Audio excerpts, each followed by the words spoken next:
Hey everybody, welcome back to the Quest for the Bestest. It's the podcast from Backlot Banter where we review every single Palme d'Or winner. Today we are doing just that, but we are also beginning to embark on our lovely yearly tradition of reviewing every single Best Picture nominee for the upcoming Oscars ceremony. Longtime viewers of the channel, and I mean longtime viewers of the channel, will know that we reviewed every single Best Picture winner. We've already done every single one. Yeah. The unks out there have watched those episodes, and you younglings, you nephews and nieces, might be able to go on our old archive channel and watch all of that. But regardless, every year we watch them all. We give our thoughts in good classic Quest fashion, and we're going to start off with Anora because we're recording a little, slightly bit ahead of the nominees' announcement. Just I'm going to Japan during our fiasco of recording, and so we got to do this to make them all come out. But we're lucky because even if we're wrong about this movie being nominated, we got to do it anyway for Anora, for Palme d'Or, because this Sean Baker film from this year won at Cannes as well. And so that's what we're going to be talking about today. But stick around on the channel as that announcement comes out and we hit all the other 9 films, hopefully, on the... Right, we're doing a little bit of our rubbing our crystal ball here. What's that? What's in there? I had to interrupt because I thought, prognosticating crystal ball. I looked over. It's got peppermints in it. There's also a straw that goes with it. This is a good derision to take during these famously long episodes of Quest where we talk about the Best Picture nominees. Yes, so we're doing a little Oscars prognostication, rubbing our metaphorical or literal crystal balls to sort of guess what's going to be nominated and then talk about those films. Yes, but Tanner, why don't you give us the nominations that Anora is getting at the Oscar ceremony? I can honestly give you, I think, a very accurate prediction of what nominations is going to get. We'll close out the video with that. How about that? Exactly. We'll close it out. But last time on the show here, we talked about a movie from a long time ago, though. I'm going to remind you what that was. It was MASH, Robert Altman, 1970. We thought it kind of didn't work comedically, and it definitely didn't work plot-wise, so it got a 5.0 out of 10, putting it at the spot number 32 on the list. Go watch the episode if you want to find out about a war sex comedy that kind of doesn't hit nowadays, but a lot of people knew about. Yes, and we mustn't forget a featured comment from our comment inbox. Abram, what do you have from our viewers here? I have a comment here from our good friend and loyal BLB viewer, the Cat Indeed, who on the MASH video simply says here, this movie was widely acclaimed, won the Palme d'Or, and got a Best Picture nomination, but is still not a fraction as popular as the TV show it spawned. Now, here's what I want to say to Cat Indeed here. Okay, here we go. We don't get too much out of this comment. We don't. It's just facts. Let's be honest here. We don't get too much out of the comment, but the reason I wanted to read this out here is because you are always in the comments. If nobody else is there, you are always there. Yeah. So you could literally just put like a single piece of punctuation and I would be over the moon to find it in the comment section. Because you are a loyal viewer and I appreciate that. The Cat Indeed always answering the call to action for more comments. Doing their part, and I can appreciate that. I can appreciate that as well. Well, Indeed. The cat... Indeed. This only works for YouTube viewers? Indeed. Tanner's pointing your crystal ball bit also really only worked for the YouTube viewers. If you shook that in the microphone, at least here we go. The audio listener would get something. Oh, yeah. Discord's muted it out. We're really not going to be able to hear any of that. Let's talk about Anora. Tanner, a quick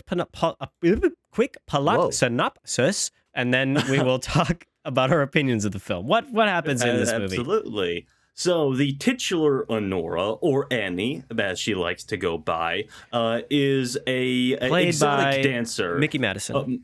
Mikey Madison. Mikey Madison. Oh, oops. Mickey 17. Mickey 17, exactly. She is an exotic dancer in the city of New York, baby.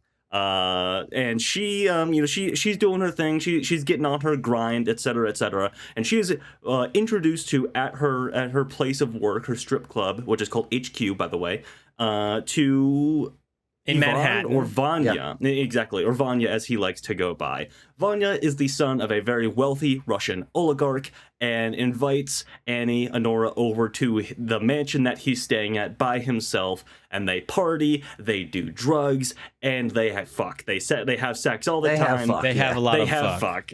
They have a lot of They go to Las Vegas, they get married in a torrid romance, and all of a sudden, the Russian family not too keen on Anora getting married to the son of this Russian oligarch, so they show up, they try to break it up. Vanya, he is out of there. He hightails it out of there, and he is gone, and so we must go on a gallivanting adventure through Manhattan, through New York, trying to find him the whole time, while trying to get this marriage annulled, and Anora's also very adamant about the fact that they're not going to get it annulled, and that is the crux, that is the biggest part of the film, I would say. Yeah. And then it has, a very cold, alienating, depressing ending that I'm sure we'll talk about. It's a Sean Baker movie. Exactly. Yeah. Abram, what are your thoughts here on old Anora? So this is my second time. Anora actually came out this year. Mm-hmm. I just want to know, by the way, Tanner said that she's always on a grind, literally. That's literally very good. Yes, that's her job. I'm sorry. I'm sorry. Mm-hmm. This is my second time watching Anora. She's good I at saw it. She is. I saw it in the theater, and then I saw it again in my home. Mm-hmm. And I don't like Anora. I just don't. Oh no! I liked it. I would say Shucks. quite a bit less on the second viewing.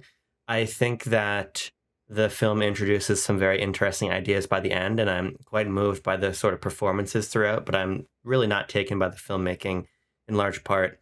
And moreover, I find a lot of the sort of plot of the film to be quite tedious. I think it especially for me, sags in the middle, even though I think it starts and ends quite strong. I'm excited to sort of get into why this movie is allotted the way that it is, because I just simply don't see it. I don't see what other people see in the script. And in the absence of that and sort of my feeling of tedium about the middle of the movie, it just doesn't do anything for me. Okay, there you go. Okay. Tucker, what do you think? Who's next? Who's next? It's Tucker.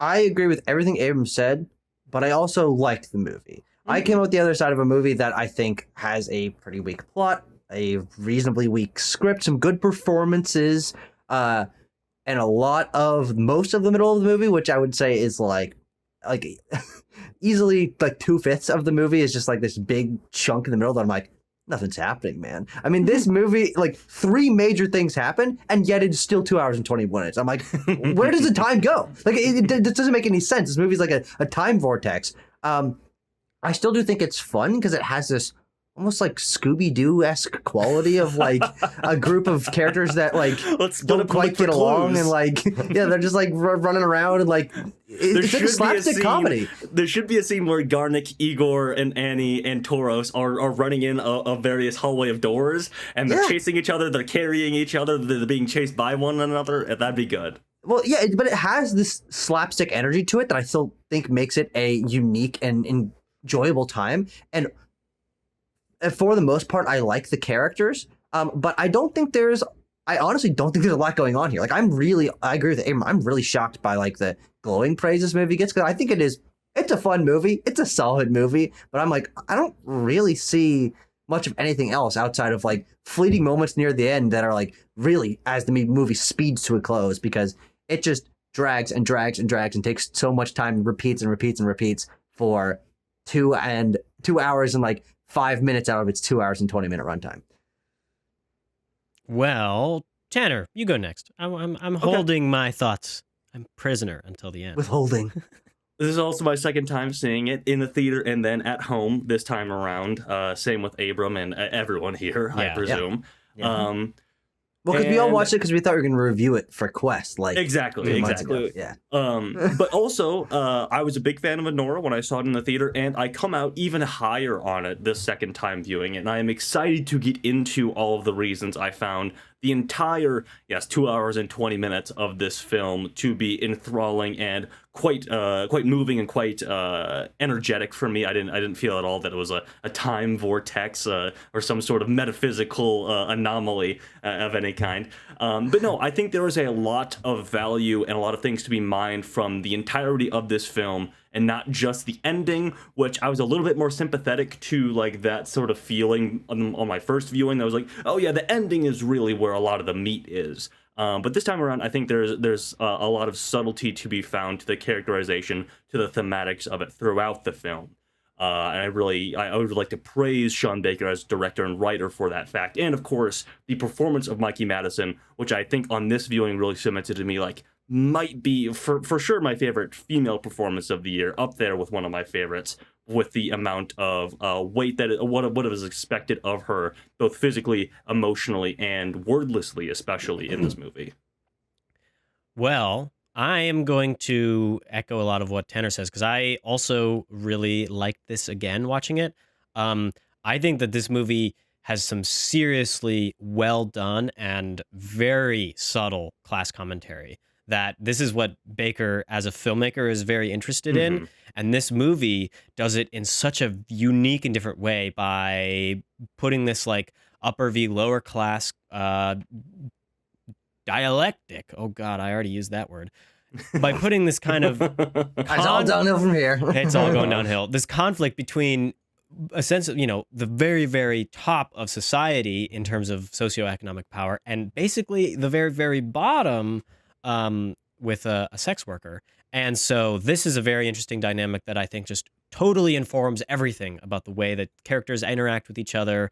And so this time around, the second time, knowing that and knowing what was going to happen in the plot, was very interested in seeing this like central theme idea of like, how does class affect this romance here? And it plays out throughout the whole entirety of the film. And this is actually very satisfying to me. I think it does drag in the middle, but I think it doesn't drag in a way that I hate at all. Like, it goes into this like screwball comedy realm with characters that are zany, and Mikey Madison playing this very boisterous and very unique character that is, I'm always interested to see how she's going to react to a situation. And this film puts her in a lot of different ones. And so I think that I would describe this as a film with tact is kind of an interesting way to put it, but it really has a lot of tact in how it tackles sex work, how it portrays that aspect, as well as portraying a woman struggling in this like weird society that, because it's with Russians and billionaires, like it's a little outside of her grasp. So by and large, I really enjoyed this movie. I don't have a lot, I think, to say technically about it. It services the plot, and it services the characters and themes, which that's okay. But so I'm not going to go out and be like, I love the cinematography. Like the second time around, I was just kind of like, yeah. It's like you put the camera on a steady cam and you wander around framing some shots, and it looks good. Okay. Yeah. Who wants to go? Where do we dive off from here? Should we talk about Annie? Should we start with the movie starts? Okay. I was going to say, yeah, I mean, Timo, you brought up the sex work element of the film, and that is obviously where the film starts, with this pan across the these booths in a strip club, and that's how we are introduced to Annie in her place of work. And the professional side, or the profession of sex work, is something that Sean Baker obviously tackles a lot in his work. Tangerine, a film I have not seen, is overtly about that, and it is also a large element of the Florida Project, which I have seen, and he's sort of becoming well known. Is kind of a Red Rocket surrounds is about this as well. Great film there, and obviously connections between all of these films that I'd like to get into with Baker's style and everything like that. But this is just quickly becoming a subject matter that he is very comfortable in telling stories about. And I think it's interesting to start there as, as it relates to Anora, Annie, of course, around her sense of how she approaches this scenario, the story of Anora, how our main character approaches it is really framed by her experiences in being an exotic dancer and being a stripper, and her experiences with men in these scenarios. One of the very first dialogues exchanges she has in the film is with another character who I don't know if we get the name of. It's the character when they're talking about their nails outside when they're going for a smoke break, and she says, the other character, not Annie, says, oh yeah, this guy was really creepy. He was telling me that I reminded him of his 18-year-old daughter. And they have a laugh at how creepy that is. And then Anora comes back with, well, at least he bought the dances, because she says that he bought like 4 dances from her. And I think that's really illuminating as to how the film approaches Anora's jaded nature going into the story, and how that is torn down and then has to be reconstructed at the end. Mm-hmm. I think that the immediate positing of sex as labor in this film, as not what most people come to it as being like, a competition. A competition, something that you do for pleasure, an intimate moment with someone that you are like closely related to or know very well, not related to in a, you know how I mean, you relate to them. Yes, exactly. It is a romantic gesture for most people in the world. Old Colonel Freud is going to have a field day with this episode. But the way that this film is like, okay, throw all that out the window. That's all out the window. She does it because it's her job and it's for money. And she's good at it. She knows, the film very early on shows us the skill at which she's able to like get dudes to go to the ATM and take out a bunch of money. Oh, the guy's trying not to spend very much money. Oh, whatever. Come on, come to the ATM. And that's the strongest part for me about her characterization in the beginning of the movie, and why I think she's a compelling character, is watching her handle these situations that are kind of montaged together at the beginning there, but she'll like slide up to them in a booth and be like, hi, I'm Annie, like, oh, I'm comfortable here next to you, like just like introduce herself like really quickly and succinctly, but like very not manipulative in a bad way, but in this situation, like she's just putting it on for them. She's putting sales on a show. Yeah, she's doing her job, exactly. And she's really good at it. And we don't really see that reflected in her personal life of what we see of it, where she is, at home or on the stoop smoking a cigarette or riding the bus home or the subway home. And I think that dynamic within her character, where she's able to turn it on when she needs to, and just like go from like being the like brash, class conscious woman, like who's like saying like, I need my like 401k or whatever in the back in the back rooms, and then she goes out in front and she's like just completely turns it on and can like basically get the men there to do whatever she wants. That is a really interesting texture to a character that I'm interested to explore how it continues throughout the rest of the movie, because I'm not sure I really think it does strongly, but I really do think it works at the beginning there to sell me on this character in her mindset. You noted something about what this film shows us right at the beginning about Annie, in how clear it is in her class. Like the film really goes out of its way to show you she lives in a not particularly great house. It's right next to the subway, which in New York or in most places where there is a loud train is like a total marker of not having a lot of success. Like you don't have a very nice house when you have to live right next to the train or the highway or whatever. Taking the bus. These are kind of like all class markers. And it's going to be very important to remember all this because of how radically different it becomes in the second part of the film when we're around all the rich people and the way that they act and the way that they get around and the houses that they live in. And so this film has to set us up a bit here at the beginning to get what Baker's like actually trying to say about how class impacts a romance, which is ultimately like the thesis of this film in my eyes.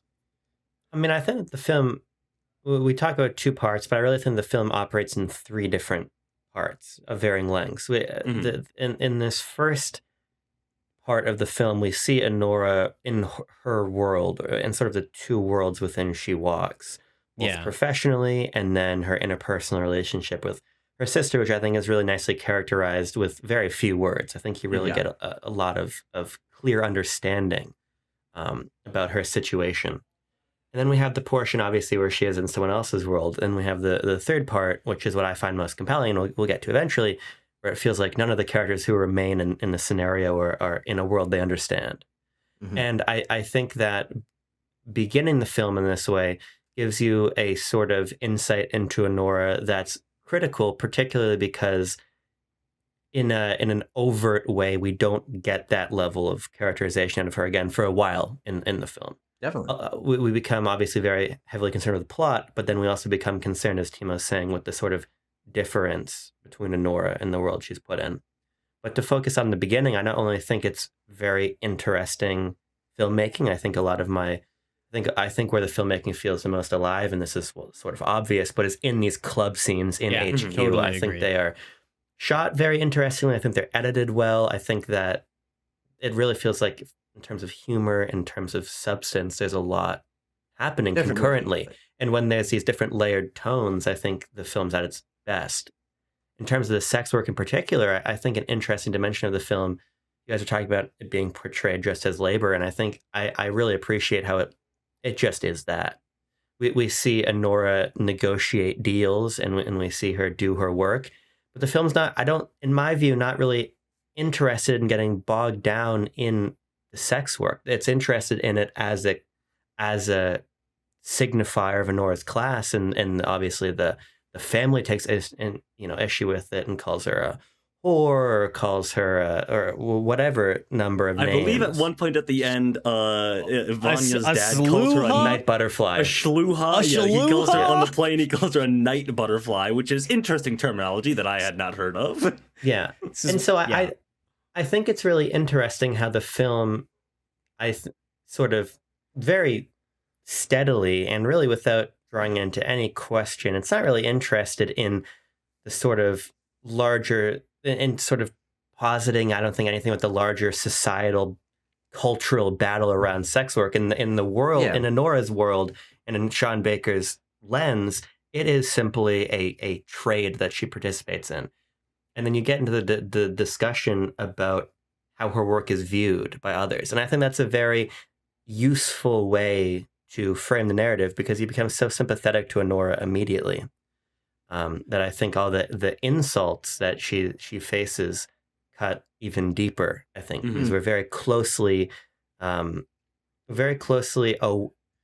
aware of her, and I think we care about her, and we understand her very effectively in that opening sequence. I think that a great element of this film and its writing by Sean Baker, and obviously the performance of Mikey Madison, is how fully formed Anora feels as a character from the very beginning. She comes pre-assembled, basically, and a lot of that comes. This is not your IKEA Anora. No, exactly. It comes along with, of course, Madison's performance and the economics of character that is so key to writing many stories, and I think Baker does a great job of it in his script here, where in the opening, minutes of this movie, you're like, I have a great grasp on who this character is, how she carries herself, how she operates professionally, and then how that carries over to how she operates personally, of course, because the personal is professional for her. Her romantic relationship as it exists starts off as a professional a business transaction for her.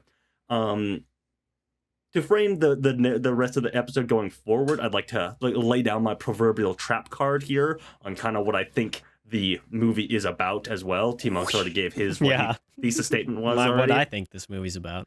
But I think this is also important if we want to talk about, we want to sort of go through it narratively as the film lays itself out.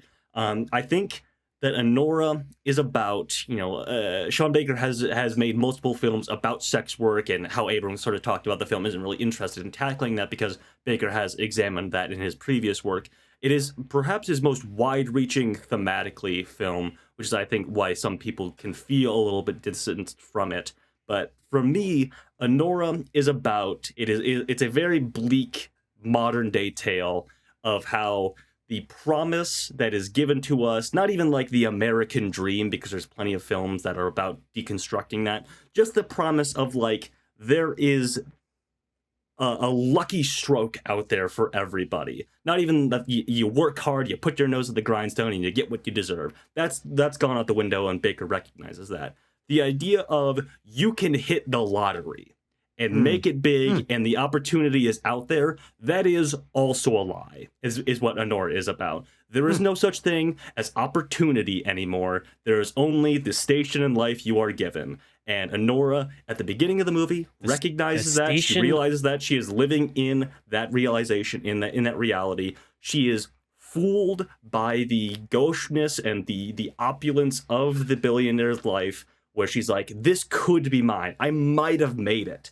Like, she is so resistant to that idea for a long time, and it's broken down. And then into the third act of the film, and of course that ending with Igor that we'll talk about, it is the realization of, I was stupid and thought that I could have a better life. How silly of me to think that could be an option for me.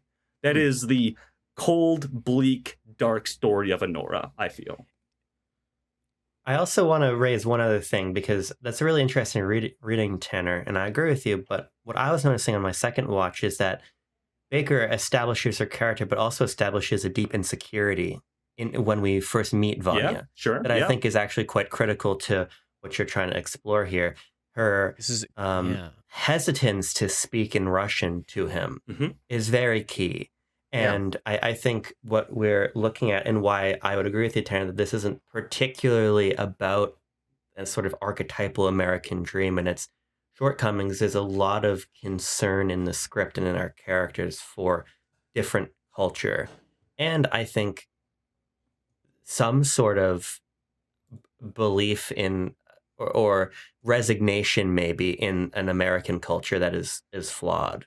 And I think we get back to that with the notion of not putting meaning behind names, but I think we first get that in Anora's insistence in this early part of the film that she is referred to as Annie, which is obviously a much more American name, I suppose. But moreover, her real reluctance, even at the behest of her boss and at the behest of a very high-paying client, which, as Tucker was establishing earlier, she's very good at working. She doesn't even want to speak Russian. Exactly. I think that's something else to She's track. like, I just want to. You did talk it to me. I'll understand. It's all good. I don't want to. Yeah, because she is obviously insecure about the fact that she's speaking with this. I believe it's a Brooklyn accent. None of us are from New York, but I think that's the accent that she's heavily affecting here in the film. The Anora accent. It's an Anora accent. The Anora accent. I'm gonna say something that is so unbelievably surprising to you guys. You need to hold on to your chair. All right, I'm holding on. I freaking love that this movie has so many Russians in it. This like makes this movie okay. Wouldn't really work without the Russians, I feel. Be pretty weird if they did, if they weren't. You could. There aren't many other like cultural ethnicities around the world that you could like plop a billionaire out of, right? That's fair. Like, you know what? That's fair. So you have a couple. You could do British, you could do some Frenchmen, but like them being Russian means that they are simultaneously a billionaire. They have a ton of money. They act in the ways that all these other extremely rich people do, and in the same ways that American really rich people do. And Annie's used to seeing this. But like Abram was saying with her insecurity about the language, the actual underlying culture between the two, just for lack of a better term, like ethnicities, between the Russians and the Americans is actually quite vast. There is a big, giant difference in the ways that women are expected to behave and that marriage is supposed to happen and the way that love is supposed to be found. And that is all turned up to like 9 million because the what is it? The last name, the Russians, the billionaire family, has so much money that like really amps all of these expectations up really high.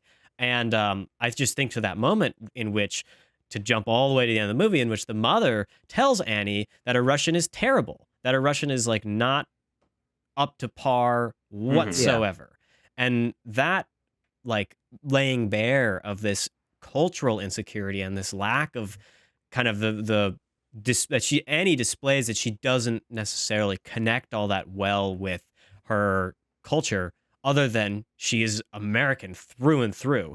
And so I think that, to get back to my Russian point here, the inclusion of Russians both like really like emphasizes the narrative and the themes that Baker's trying to make, and it also provides for really comedic moments, because as American viewers, we expect a lot out of Russian characters. We've seen them in TV shows and movies for a long time, like, and we have all these stereotypes in our mind. And so Baker is obviously, to me, playing with our idea of like what Russians are really like and how they act and how they don't act. And so this film gets to adhere to the stereotypes and subvert them. It gets to do all kinds of fun stuff just by virtue of including Russians in the plot. And that it's a modern film, and Russia ain't so popular nowadays, so it's a bold move for him to like put them. They're not in a good light. I don't think any of them could be considered a good person, but good on him for doing that way. I don't think this film would have worked at all if you pick any other type of billionaire. Sure. So, do we want to talk about, we sort of hit the the first encounter with Ivan with Vanya. Do we want to talk about like the scenes in the mansion, the party scenes, or the scene just between him and Annie? I think there's a little detail that I picked up on this time, and it goes to a performance note that I think is really impressive on behalf of Mikey Madison.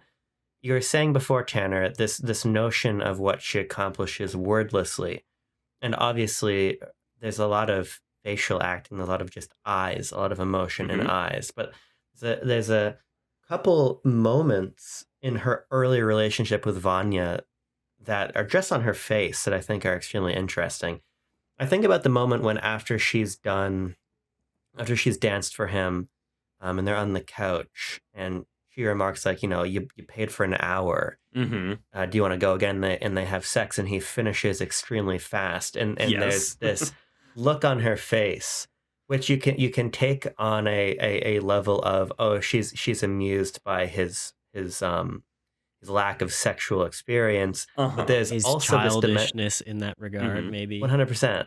But there's also this dimension to the performance, which I think is really interesting. Of, easy. This is easy work. Yes, exactly. And I think it's easy money. Yeah, and you can sort of see, I think, in that moment, this is not Anora's first time, literally being, paying a man to have. She's milking a cash cow here. Exactly. Milking a cash cock. Yeah. All right, there. I was worried about the use of the word milking that I threw out there, but I am happy that you interpolated it that way. We have no scruples on this episode. Young viewers have long tuned out. So I'm also interested in exploring this idea, really, of how subtly even just on her face, her relationship with Vanya changes leading up to the marriage. Abram, I'm glad that you brought this up, because I was so closely watching Mikey Madison's face in every key scene like this. Yes, I picked up on her amusement at the fact that, he is wildly, he wildly thrusts every time that they have sex. Well, they just have that. And finishes so quickly. She laughs almost every time that it happens. She is, obviously amused at this and how easy it is, and also how silly he performs sexually. And then the moment when they're in bed in Vegas, the proposal scene, I was locked on to her face, as Baker intends you to be. He holds that shot for a long time. You don't see Vanya explaining. You're only seeing like his hands kind of enter the frame like that when he's shot explaining this. Yeah. I mean, I like that shot a lot because it's framed interestingly, but it also doesn't feel like it's framed because the shot starts with the two of them laying in bed together. And one of the best elements of Vanya's characterization in the performance is how like flippy dippy physical he is. He's just got this gangly spider monkey energy. When we show up at the mansion the first time, he is like sliding. He slides around this mansion the entire time. When he takes off his pants the first time and does a backflip on the bed, great moment. But to the point, like they've established this as part of his like personality and the way he portrays himself around Annie.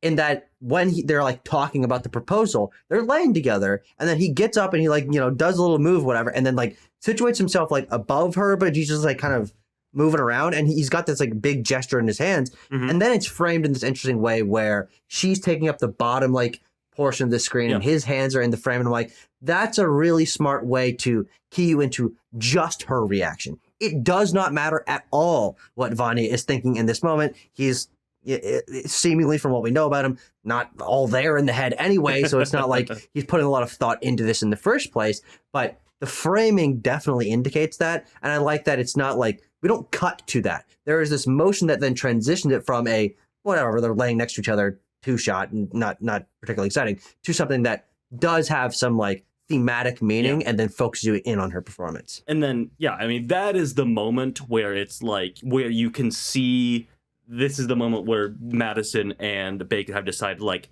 where Anora decides that she will allow herself to believe in the possibility that she might have just made it for herself. Like, that is the moment where all of the denial and the jadedness fades away to her belief in the possibility, and then you get the reprisal of that song from the beginning of the movie. Which I just love, actually. I just love that song as a soundtrack choice. The Greatest Day. Yeah. And like they're doing like the Vegas chapel and everything, and then they're in the Vegas walkway with the fireworks on the ceiling and everything. I mean, that's also a supremely well edited sequence, of which there are numerous in the film Anora that I'd like to talk about. But yeah, I mean, that whole section of the film where it's like, you know, the girlfriend for a week, the rent-a-girlfriend that Vanya has worked out, and it ends in their marriage, is a sequence that really moves both, for as an audience member, and contains a lot thematically and performance-wise. To loop back just a moment and dig my class conscious claws into some of the plot that we've gone over here. That moment of accepting the hope and the joyousness of life and the belief of love and marriage is that moment where I see in Madison's performance and in Annie's character that like the money side doesn't necessarily diminish, but it definitely goes from like being in the front of her mind to going towards the back. Like when she is negotiating with Vanya for how much he's going to pay. And I think this Baker is very clever in the choice of like how much money Yvonne is willing to spend on this, and that he ends up spending $15,000. That's not like, it's very well chosen, because as viewers, we're like, holy moly, that's a lot of money. And Annie is like probably thinking to herself that that's a seriously good amount of money, a good week's pay. And it's shown how truly little Vanya cares, that he probably would have gone double that if he really, if he says so. And he would have, he does. And if she would have pressed him, he would have. And so we're already setting up this fundamental difference in understanding of what money is and how it affects somebody's life between these two characters.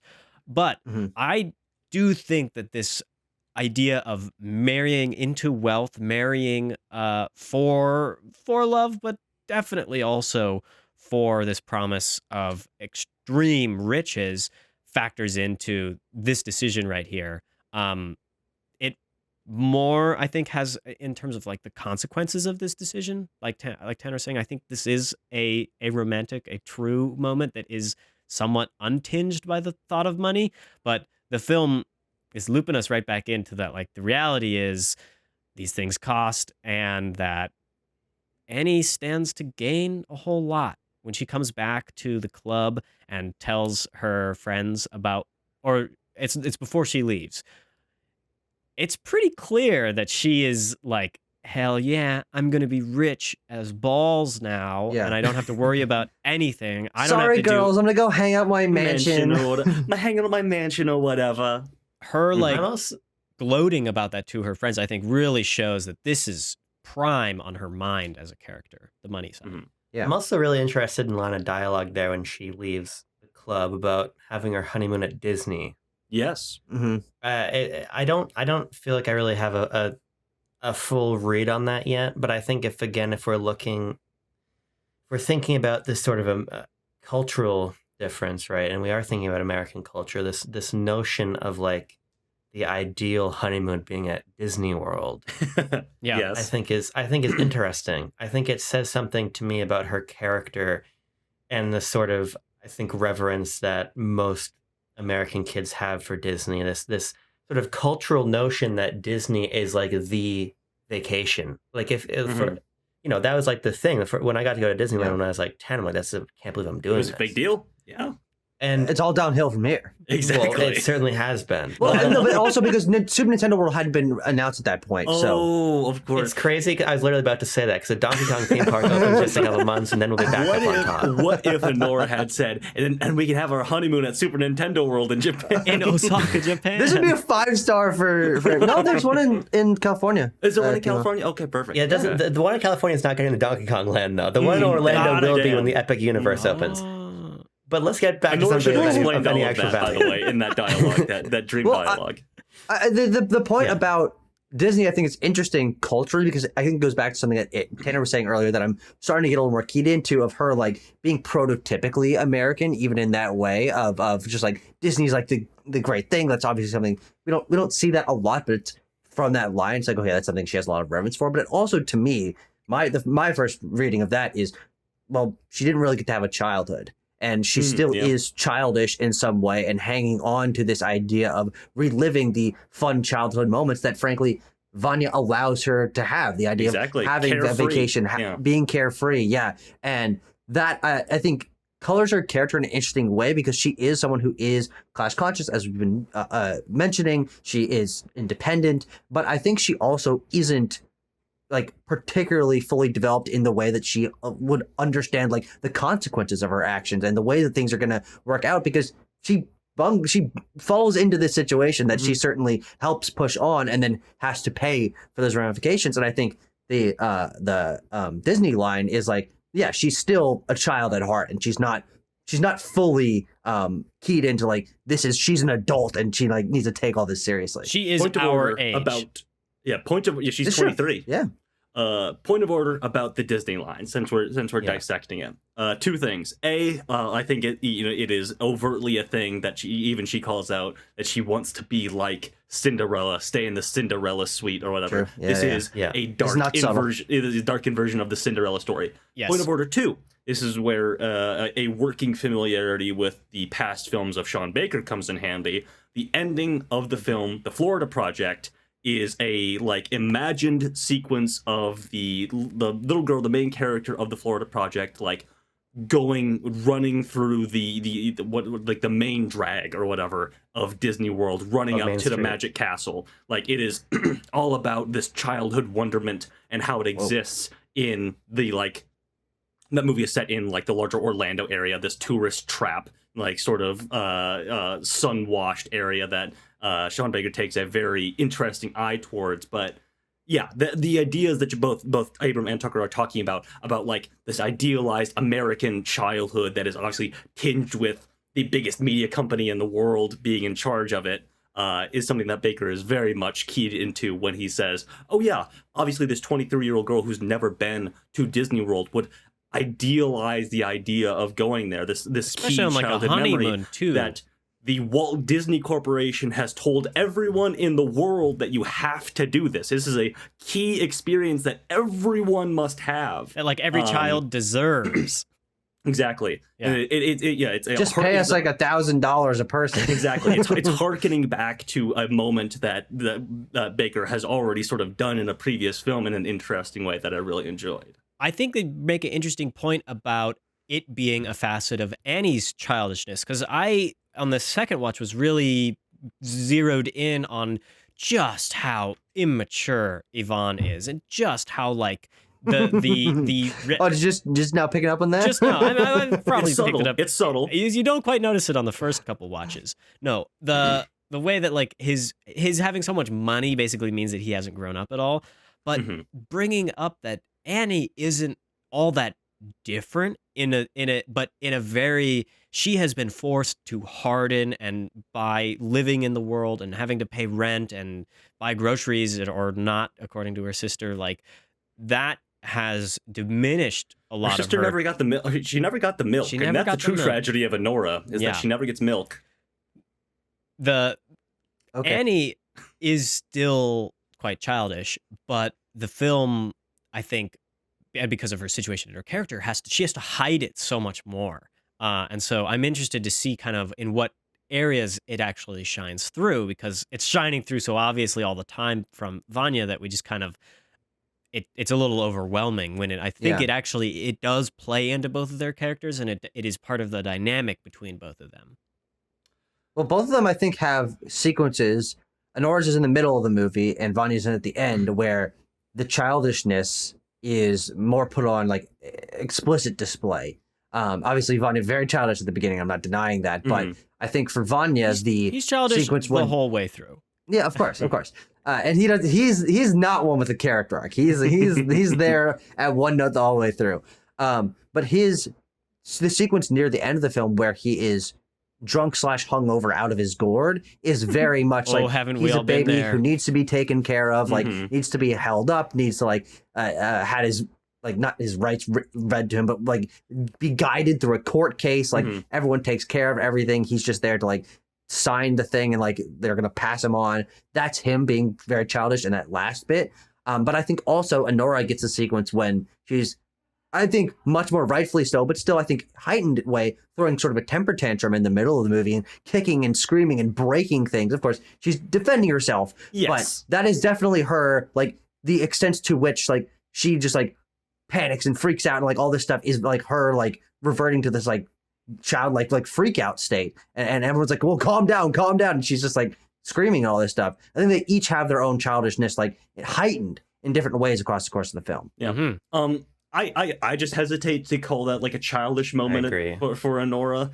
It's a difference of reading because that moment, that scene, the like introduction home invasion. I was choosing to call it the introduction of Garnick and Igor and Toros when our characters come together for the first time is obviously quite fraught, and Baker even like tries to dissect it a little bit, or his version of dissecting it at the very end of the movie, the scene between Annie and Igor as they're watching TV at the end. Mm-hmm. He even like doubles back on that scene. But it's a real tightrope balancing act that Baker pulls here. Another directing this in a way, directing this in a way that like is funny. And I hope I'm not stepping on any toes on any readings of the scene by saying I think it's obviously played straightforwardly as a comedic scene. That when you're watching it though, there are moments like when Toros or Garnick walks in on Igor having like Annie bent over on the couch with her hands tied behind her back. You're like, whoa, okay, this image, like it's funny that it's being misinterpreted, but also the image itself is disturbing. It's a really interesting sequence that I'm fascinated by the like inception of and execution of.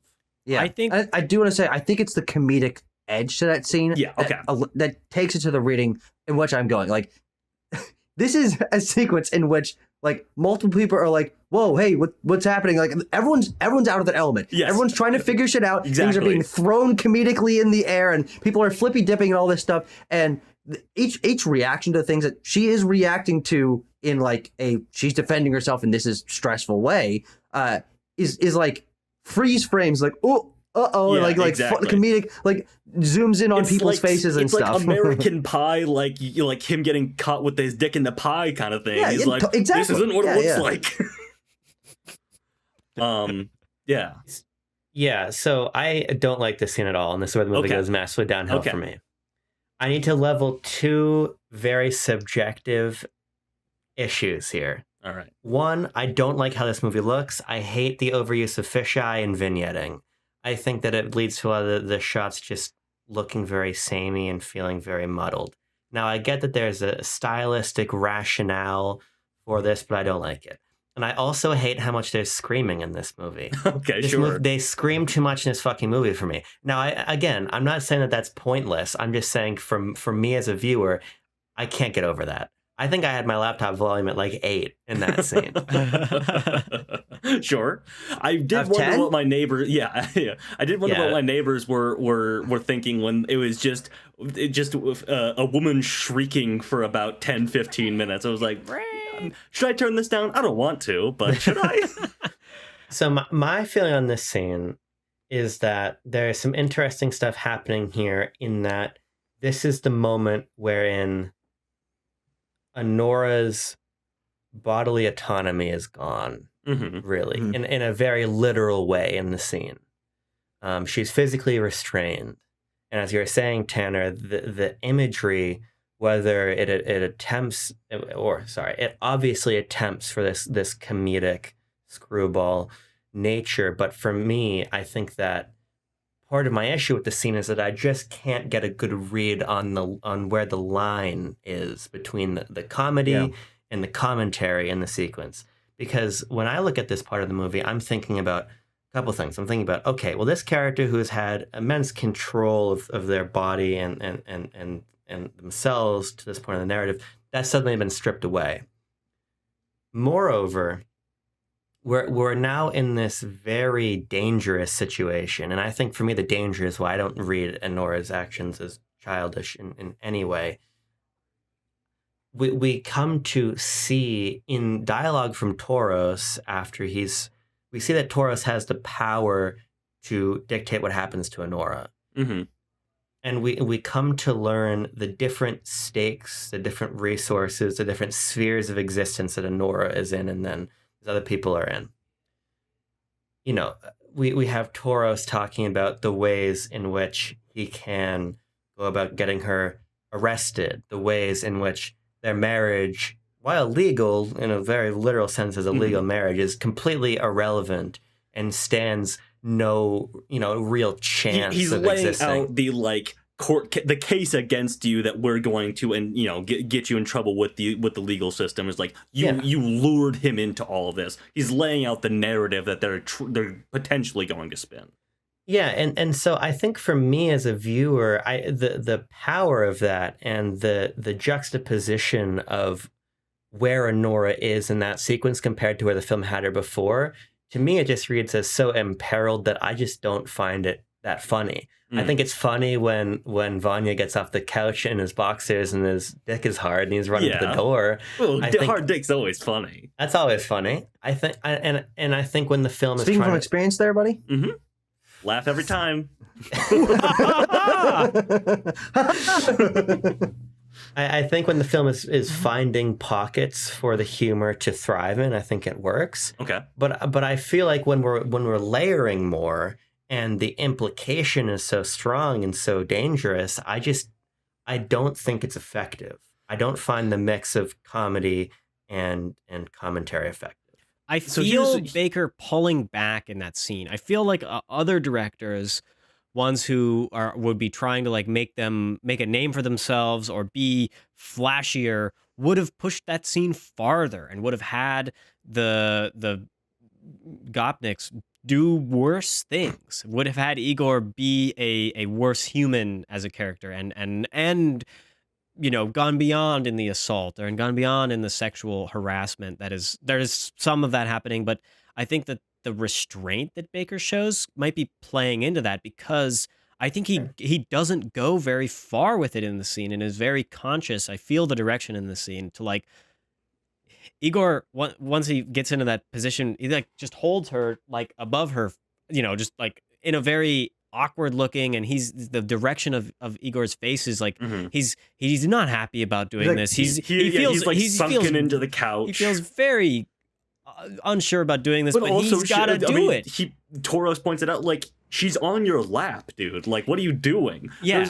For me, that is the key of the whole thing, and obviously Baker, as I mentioned, will deconstruct this at the end of the film, and it is coloring this whole scene with people sprinkling in. Well, a lot of the dialogue is stop what you're doing, just everyone calm down, don't do that. Actually, I guess we have to, because she's going to try and run, but we can't have her run. But obviously we stop tying her up, or let her go, or let me go.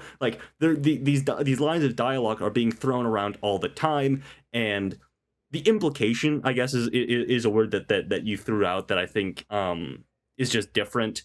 Especially on a rewatch, where the rest of the movie is going. The second time, it was much funnier because I know nothing seriously bad is actually going to happen. Even with the first time around watching it, though, I think Baker has a iron grip on, for me anyway, my reading of the film, he has an iron grip on the tone of the entire thing, where I was like, this isn't going to go the direction that a darker reading of the film would have it go. It is, There is comedy, dark comedy, of course, but comedy nonetheless being derived from this comedy of errors, basically. Yeah, well, absolutely. I think the American Pie comparison earlier was interestingly apt, because the reason why, I certainly agree, Aaron, especially that first time, I was like, how am I supposed to feel about these characters? What is their intent? What is I just like them because they're of- Gopniks, I'm happy to see more Gopnik We gotta stop throwing representation. around the G word. Come on now, Timo. Anyway, I think that the most interesting part of this movie to me tonally is the fact that the massive middle of this movie, literally an hour's worth of this movie, is as I described earlier, like a Hanna-Barbera cartoon. Like it's a wacky races Scooby-Doo running around and things aren't going right and we're have to like peel out in a car and like all these crazy things are happening, especially in that first home invasion sequence, as we're calling it. But I also think that I read it much more comedically in the middle of the movie here, because as we're introduced to these characters, none of these characters are presented with any malintent whatsoever. That's they true. are the only moments they are being aggressive is they are having pressure put on them from above, and if they do not follow Pressure from the what, orders, Tucker? Pressure from Yeah, what? from money, The from money. dollar bills, the rubber rubles. Sure, yeah. You're gonna That's pretty good. Thank you. rub one out. Thank you. No, okay, all right, guys. I think that watching that sequence and seeing the cartoonish shenanigans that are going on, it's so uniquely toned that I didn't know how to feel the first time. Mm-hmm. But on a second watch, it's probably for me where the tone of the movie is the strongest, because it is just nothing's like that. There's nothing like that in this sequence in which a woman is in serious danger, but it is presented as these characters like comedy of errors. Oops, oh God, someone's shirt is off, my nose is broken, we're gonna use the telephone cable to tie her up. Like these things are presented as like goofy slapstick moments, and it's very unique. I think the movie loses a lot of that energy for me as that energy continues to be spooled out over the rest of the next 45, 50 minutes of running around the city, After they team of which up. I think very little of which is substantial, frankly. Okay. And that is where the movie loses most of its interest for me. I think it's fun, and I think the sequences of them themselves are reasonably constructed, but you cut half of those, none of the impact of this movie is lost at all. Yeah, Suddenly I you agree. you get rid of 20, 25 minutes of this movie, and you're like, okay, Vanya was lost. We looked around for him a little bit, we found him, and then we got to move on to the rest of the movie. But instead, they go to like 6 different places, and of course, there are slightly different implications and slightly different tones in each of these. Mhm. But that, I think, is a really weird creative decision that I think maybe a more like pressure from the editing team could have like really trimmed that part down. There is no editing team. Sean It's Baker Sean edited Baker. this film. Well, okay, how about an editing team? Well, Sean Baker is, I believe, is he the cinematographer for this one as well? He has been the cinematographer and editor for all of his films in the past. That's a lot of hats to wear, man. That's a lot of jobs And to have. writer. And writer, and he wrote yes, it, thank too. you. Yeah. Yeah. And director. And director. That's important to point out too. What was it? Where was I Abram going to go? brought up. Okay. I do have something here because Abram brought up a point about bodily autonomy and how in that home invasion scene, that's where Annie loses all of her bodily autonomy and is like completely shuttled around, forced where to go, forced what to do, what papers to sign for the rest of the film. And I think that what's interesting about that is the conflict with Yvonne's autonomy and how he's almost not even a child of his parents because of the money. I'm going to pull from an interesting Twitter thread that I read a couple days ago about how, so this is not an original idea, but it pertains here, that Yvonne, his parents are not parents. They are shareholders in their child. And the way that they act in regards to his behavior and to what he's doing is not always born out of like a parental guidance. I want my child to be a good human being, but I have invested a lot of fucking money in this thing and I want it to pay off. There are many lines to the effect of, you're embarrassing our family. The news, the Russian news, is reporting on what is going on here. Like, you can't be doing this. We gotta get this kid back in line because it behooves us as like a family / business / corporation to do this. And so Yvonne, even though up until that point we are shown how he does whatever he wants, he has no consequences, he can spend all this money, he's got a private jet, we can go to Vegas, we can get married, none of it matters, my parents are dicks, fuck all that. Mm-hmm. The reality after this scene is shown that he was not in control of any of that, and he doesn't have any autonomy of what he does, and the only things that he does or is allowed to do is because well, it's because they allow to do it. Tauros or his parents, and Tauros often is just a conduit to his parents, is really in charge and really is able, and there's kind of this understanding between them all that's shown in the third act, that like when shit hits the fan, Vanya just gets in line and does what his parents tell him to eventually. This feels like a chapter that has happened. Not this specific thing, but like Vanya doing exactly what he wants and then being reprimanded and like hanging his head, tucking his tail between his legs and falling back in line with his parents is something that Tauros and Garnick and his parents have all experienced before. In that, so that point I feel Timo is quite apt. There was something else. There's a couple of things I wanted to bring up, specifically related to what you were just talking about, but it's gone now. So anyone else can jump in if they want. Abram, you looked like you had something. Yeah, we have this moment when we're boarding the plane to go to Vegas, get the marriage annulled. By the way, in my opinion, the funniest part of the movie is the realization that the marriage can't be annulled. In the courtroom, turning around and saying, they got married in Nevada is perhaps the punchline of the year for me. It is so fucking good. I love that, but there's a moment when we're getting on the plane and Annie says to Vanya, like, are we really gonna go get this annulled? And he's like, of course we are. My parents said so.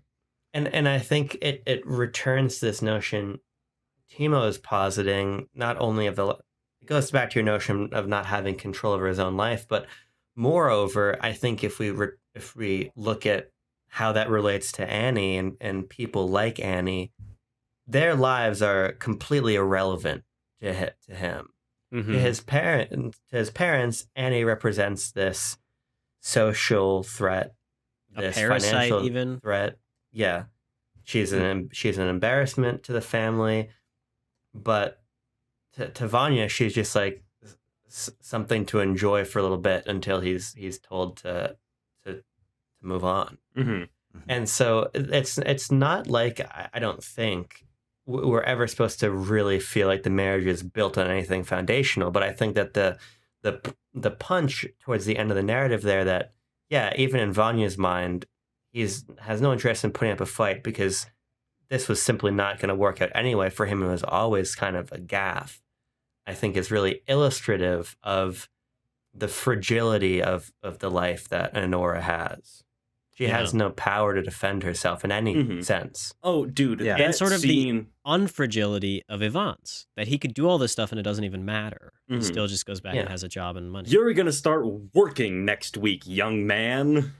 That's your punishment, is having to do what everyone else in the world does.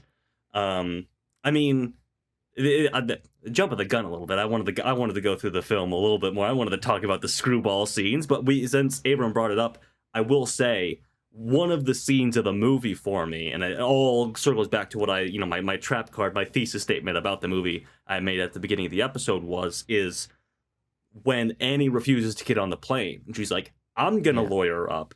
I'm gonna take you for everything. I'm gonna take half because I never signed a prenup." And boom, mic drop. What you think about that, Mrs. Zarkov, or whatever your last name is? And Igor is sitting over there like, Igor is awesome. For a lot of the movie, I feel Igor is the audience surrogate, and I want to talk about obviously Yura Borosov's performance is a big factor of this film as well. And he smiles, he's the audience in that moment. He's like, boom, she fucking got her ass, bang. And then Sean Baker comes from the top rope and he's like, "Oh, buddy, you think this is like a feel-good gotcha the rich people moment? No, pal. That's not how the real world works." The Vanya's mother comes back with, "I'll get a lawyer. We're gonna drag out this legal battle. I'll take you for everything you have, which is like nothing at all compared to what I have, and then you'll be left destitute." She lists a few things: house, car, family. And we know of which Anora only has one of those. Exactly. A family. She doesn't have a car. She doesn't have a house. Yeah. And so I think it's an interesting moment where, like, even in that, as the audience, you know more than the mom does about what Anora has, and you're like, uh-oh. Yeah, I mean, that is a great moment, again, of Baker doing this harsh, cold reality of what the American experience is. That like, no, there is no getting half in this scenario. There is no winning one over on the big guy. There is the realities of the judicial system, which is rich people can drag shit out as long as they want and fuck over the little guy. And then she gets they cut after that scene, and she's already on the plane. Yes, I mean, and, you know, she gets a cool 10K. Who among us wouldn't turn down a cool 10K? Cool 10K.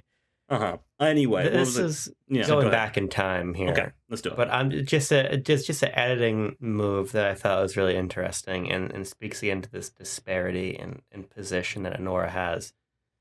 We're back in the home invasion here. Mm-hmm. We're very close on her mouth as she's screaming, and then we cut and she's gagged. And then obviously Igor has the scarf with which she was gagged in her pocket, and we're walking between locations here to try to figure out where Ivan has gone, and this scarf that's in Igor's pocket, as Annie realizes and confronts him about, is there in case she needs to be gagged again, but he gives it to her because she's cold. And I think that my read of Igor's character is a little bit different than yours, I think, Tanner. I don't really view him as a surrogate for the audience, but moreover as this character who's quite similar to Anora.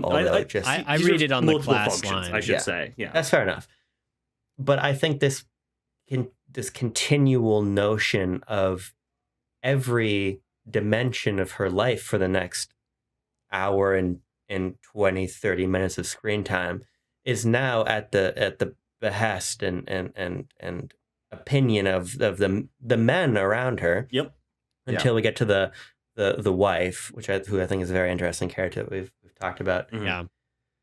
She's without control, and we hit on this point a lot, but I think it's really critical the ways that the film reinforces this and changes the parameters of her imprisonment, but never really lets her free of it. Whether that's a sort of structural imprisonment, as you're talking about, Tanner, or a literal physical one where her captors are standing next to her. Or even by the end of the movie, a societal imprisonment. Like, this is finished for her, kind of. Like, the family is gone, but she clearly has nowhere to go next because this whole thing has just shaken her so deeply.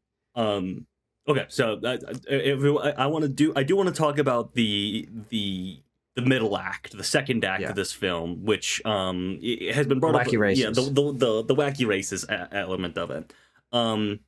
My big thing about it is I will defend the length of this sequence twofold, which is that I think that the bits of characterization here, the subtle bits of characterization, are well doled out throughout the entire sequence, and B, it is necessary experientially as an audience member to feel the length of the night that Anora and Igor and Toros and Garnick are having. It is necessary to feel everything that they went through, and then tacking on the journey to Vegas at the end and everything like that. It's really meant to make you feel like, fuck, these characters have been through a goddamn lot. So I'll defend it from those standpoints. Anora is also just a really fucking funny movie. I have a lot of lines written down here that are delivered quite well by everybody involved. It's like Toros and Garnick are just comic relief characters through and through. Dude. Like I am like thinking, okay, so Igor is like this class ally. He's got a lot more characterization. He comes back later. Nah, Toros and Garnick, they are there to make us laugh because they are funny Russian goons. Armenian. They're Armenian. They speak enough Russian. Yes, there are Armenians. I mean, it starts for me when and the guy who plays Taurus, hang on, I'm going to pull his name up here real quick. Karen Karagulian is so fucking good. Baptized? Yes, the baptism scene so when he looks down at his phone and sees the picture of the marriage license and he goes, no! at the baptism. That's a good It's moment. so good. His fucking thing was like, I don't have Instagram. I'm an adult.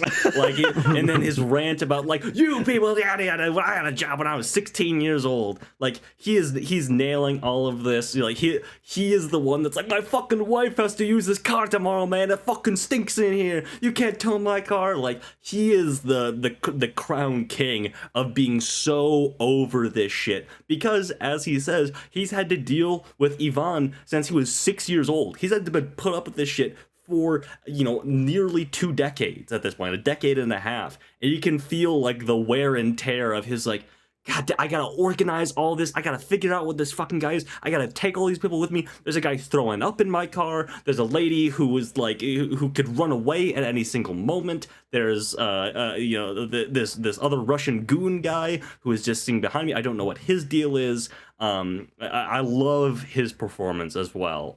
He is like a high-strung king. We love a high-strung king. Mm-hmm. Mm-hmm. Yeah. Well, I think it's interesting you describe him that way, ending it as, as a king. And of course, it's like a slang thing of like, we like, yeah. We like this guy for like exactly. the situation he's in or whatever. House down, etc. But it's what's interesting about this group of characters that I mentioned earlier, that is where I think the tone of this movie succeeds, is none of them are bad people. Yeah. They're pushed into these situations. They're each actually reacting quite reasonably to the situation they've been put in, even when it comes to them doing something that to the other seems bad. You can read into the rationale and the situation that they've been put in, especially there's Toros, Ivan, who's the other one? Garnick even goes ahead and says that a couple times in the movie. He says to Annie on the plane to Vegas, he's like, I don't blame you for what you did. He's like he's like high on pills or something, and so he's just like, you were right. And he's concussed. He has a concussion, and he's high on painkillers and a broken nose. And he hasn't slept. And then Annie comes back with this, and this is key to the end of the movie too, but she comes back with a, well, thank you for your apology. I really was looking for that, obviously. Or no, she's like, thank you for your forgiveness, rather, because she's like, I forgive you for what you did to me. And she's like, what the fuck are you talking about? Like, you came into the house and tied me up. That's what's interesting about this group of characters, is I think as a viewer and as Sean Baker as the writer, I think we approach all these characters as, they're reacting surprisingly reasonably given the situation. They all have these pressures put upon them. None of them are bad people at heart. But from the perspective of all the other ones who don't get the same sort of insight that we do into each of them, they each are like, well, everyone else is kind of just dumb. Like, why are they acting this way? Like, this is stupid. Like, I'm not going to put up with this shit. And so it creates this really awkward, like, tension between the characters and us. We're like, no, guys, like, we know none of you are bad people. You can figure it out. Like, this is not impossible. But between them, they're all being put under these pressures. They're confused. They are drunk. They're trying to figure things out. They're hurt. And so that creates an inability for them to actually notice that they're all actually in a very similar situation. And if they just talked things out and like actually did calm down, then they would be able to figure things out quite easily, because it's all that tension and confusion that leads to them going on this crazy goose chase when the simplest answer was in front of them the whole time. I do quickly. I do like, and this is way before this. At the end of the home invasion scene, that Baker it's just a great writing trick to be like, our characters have different goals, but their end goal is aligned. Like, a step in their plan is aligned, which is find Vanya. That's why Annie goes with them. She is, so it's forced, of course, but also her plan is to like find Vanya and go through the legal process of not getting divorced with him. But she has to find him first, which is exactly what these guys are hoping to do. So that is why she goes along with them in part as well. What else here? Hang on. Everyone's got something. Everyone's got something? I don't think any of these are good people. Oh, okay. I don't really agree with the way that we're characterizing Anora here. I think more so than the others. I think that Anora is at best unlikable. I think I would agree with that. In a very obvious sense, she's hardened and homophobic and lives in this. Well, listen, of course. Well, yeah, but I think this is important because as we're talking about the class commentary of the film, our friend Steven wrote a review on Letterboxd of the movie that I was reading yesterday after my second viewing. Mm-hmm. He was sort of talking about how he doesn't feel like the movie adds a lot to the larger discourse of highly lauded class-conscious films, even just lauded by the Oscars and Palme d'Or bodies over the last couple of years. And I think that is... It's not the menu. It's certainly not the menu. Yeah. I think that is true in large part, but I also think that, because like I think about Parasite, for instance, and I think that Parasite is traveling similar ground. I think it reaches more interesting conclusions. I think it takes its conclusions further than this film does with how abruptly it ends. But another thing between Parasite and this is I think I don't think Anora is a good person. Yeah. But I think what the film is trying to paint her as is this person who is inevitable because of the context in which she lives. And there's this one scene in this larger night sequence where they're back at headquarters and they're leaving headquarters, and there's, I think, a really key needle drop in this movie. They play DMX. Oh, where the hood at? Yeah, that's right. They play Where the Hood At. Where the those bikes? No. That's BMX. So DMX and Where the Hood At is a very famous Newark rap song. It's also an infamously extremely homophobic song. DMX talks about killing people because they are gay in the song. And in this scene in the club, they play one of the most famous lines where he says, "Even if we squash the beef, I'm not touching your hand." He doesn't, and the line in the song is about how DMX isn't even going to shake the hand of another man. He hates the notion of homosexuality that much. We're painting Anora as this character that is in this culture. She says the F slur how many times in this movie? 4 or 5 Yeah, times. she's a modern Twitter user. Anora 8, 10, is 12. canceled. The point I'm making is I don't think we're supposed to look at this film necessarily and just say, okay, Anora, she's this character that saw an opportunity and tried to take it, and the film is painting this reality that indeed the opportunity didn't exist in the first place.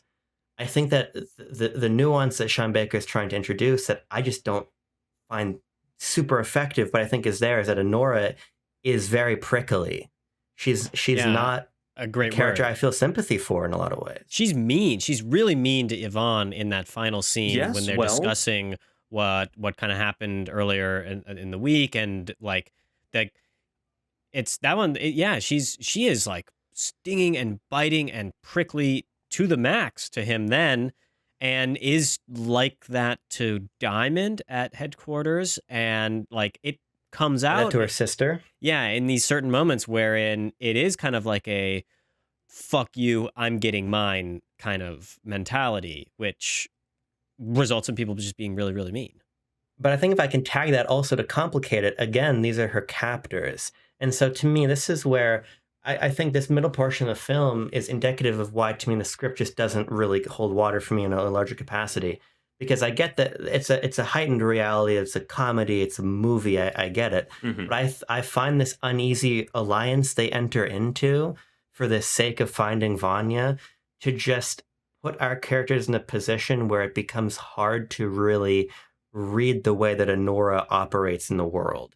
Because these are people that are holding her against her will. It like forces her to be mean and angry with them all the time, no matter what.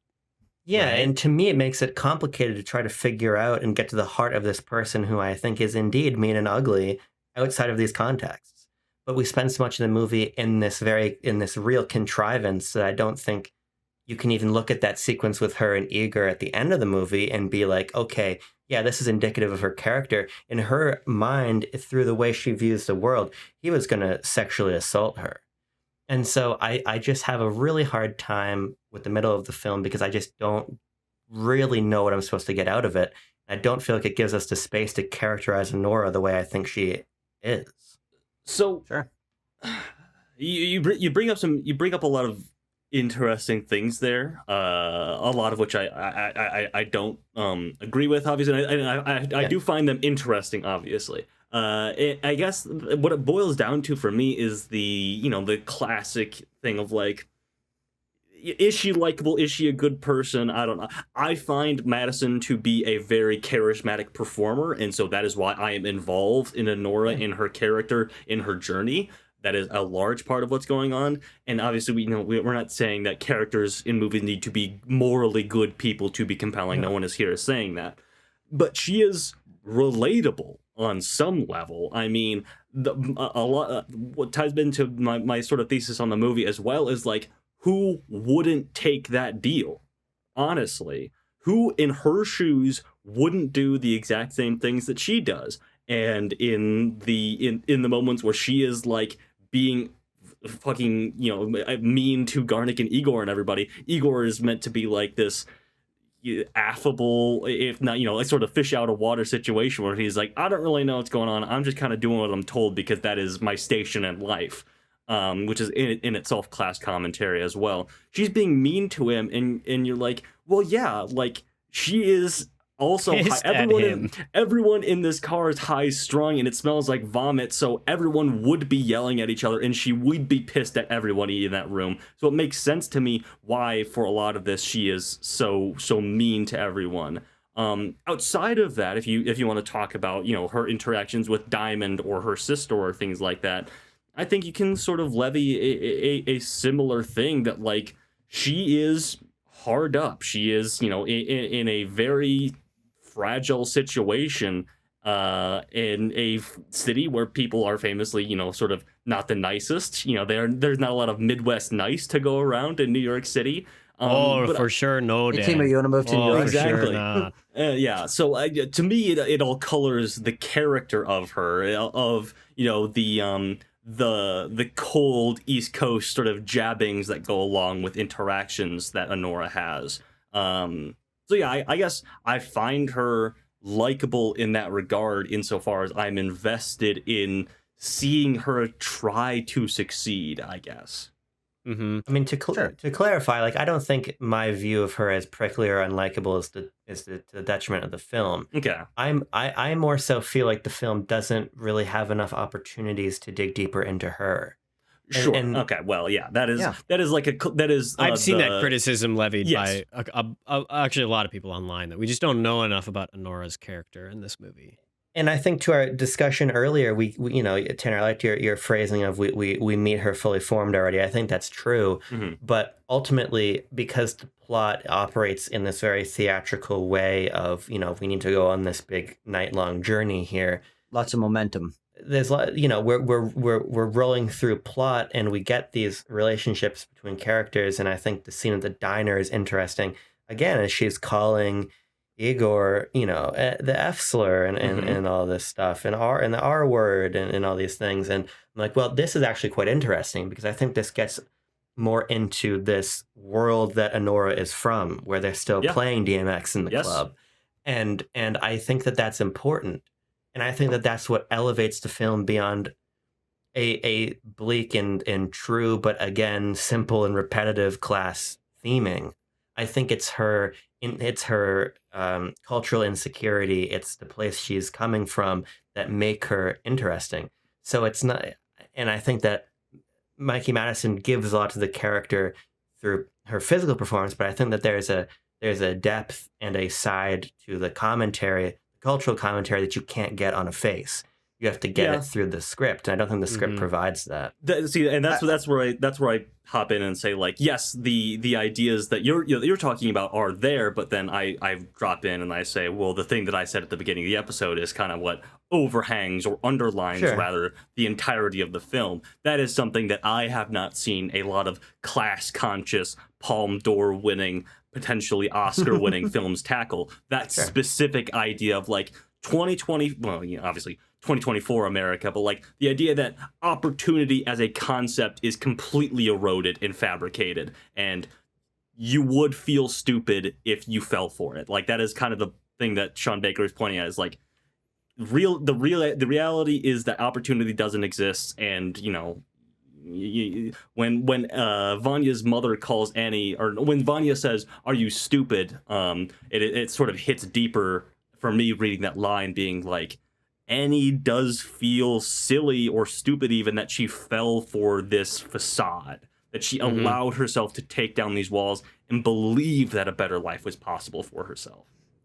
What about the final scene of the movie? Igor and Annie in Igor's car together at her apartment, where where Igor gives her the ring. He has stolen the ring back. He gives it to her, and she is very taken aback by this small gesture, and then starts to have sex with him before beating on him in a light way. And then the film ends. It cuts in their embrace, where they are not in a sexual moment, but Igor is just holding her. Emotionally supportive. An emotionally supportive moment. What do you guys have any? I have some thoughts about this scene. You have any strong feelings of like how this changes your? Does this change a lot for the movie for you? Go around the horn first, because I've been talking a lot, so I want to hear what other you guys have to make of this scene. Okay. Yeah, Tucker. Yeah.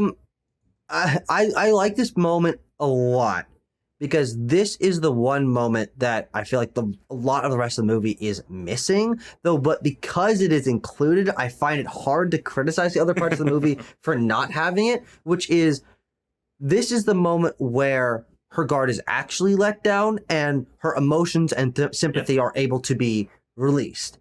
And I like that finally happens. I like that adds texture to her character. Now, retrospectively, you realize these walls have been put up, and she does have this more emotional side to her character that can be let out in a situation, not necessarily the proper situation, but a situation. But it is interesting because it comes after a scene that I think very similar to what Abram was just saying about Anora's character, that makes me not like her, is the scene when they're back at the mansion at nighttime, when Igor is being the most open, supportive character in this entire movie by a significant margin, and he's trying to have these moments with her, like share a little bit of information with her, like he's treating her as a person, as he's started to warm up to across the course of the movie. We consistently see him like giving her like moments of just like treating her nice, like, and I guess maybe trying to make up for the situation that he caused initially. And the fact that she is like still insulting him and pushing back and like doesn't care and like ignores all of the part that he's like actually pouring his heart out and like being nice.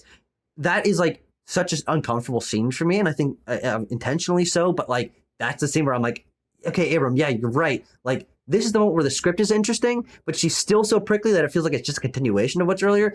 But then, because that goes straight into the scene of her actually having an emotional moment of emotional vulnerability, I'm like, okay, so there is still the opportunity for this, but it comes at the last frame of the movie. And so I think that it is interesting. It brings my opinion on Anora as a character up. It brings my opinion on the potential of the script up. But I think it also then, for me, kind of reframes why I find this movie is quite repetitive.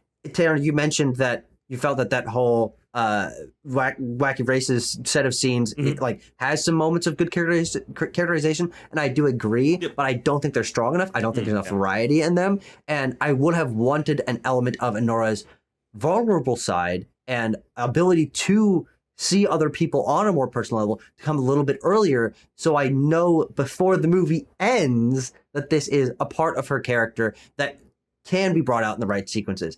And so I like that it's there at the very end, but I think it's almost too late. It's not actually too late, but it's almost too late for me to like connect to her as a character, because I don't get a moment of like emotional vulnerability from her until the last scene of the film.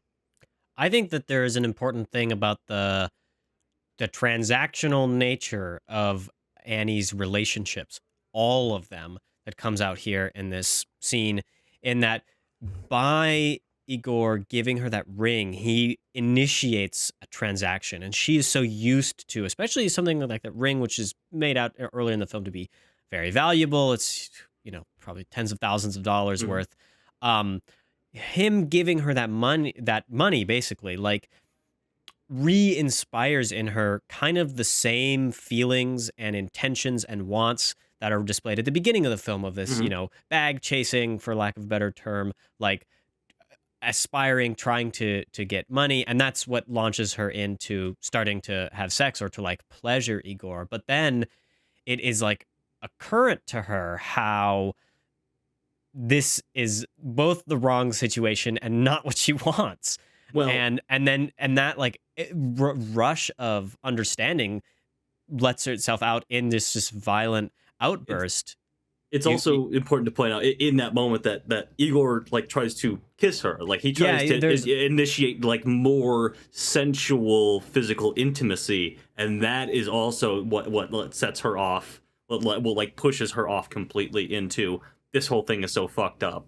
The end of the final thing of the movie. Yeah, that's kind of, I think, the one moment for me. It's quite satisfying that I get to see all these walls tumble down. And that it has made a lot of sense to me why she has been so guarded and so professional, basically, in the entire runtime of the movie. And now with somebody who sees her, and I think this is like her recognition of Igor, like actually understanding her as a person and the situation that she's in, both with money and life and relationships, and like that is too much. It's too overwhelming to really deal with, and like, as human beings, like the only thing you can do in those situations is like hold somebody and cry. Like, what else can you do in a moment like that? Especially after what we've seen her go through in the last week of her life.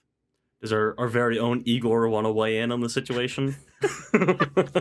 Jesus Christ. we have also to go, a little bold white boy. Uh-huh. We have to go back, in my opinion, to Igor asking Garnick what his role is when they come to the mansion. Igor is at the mansion as an enforcer.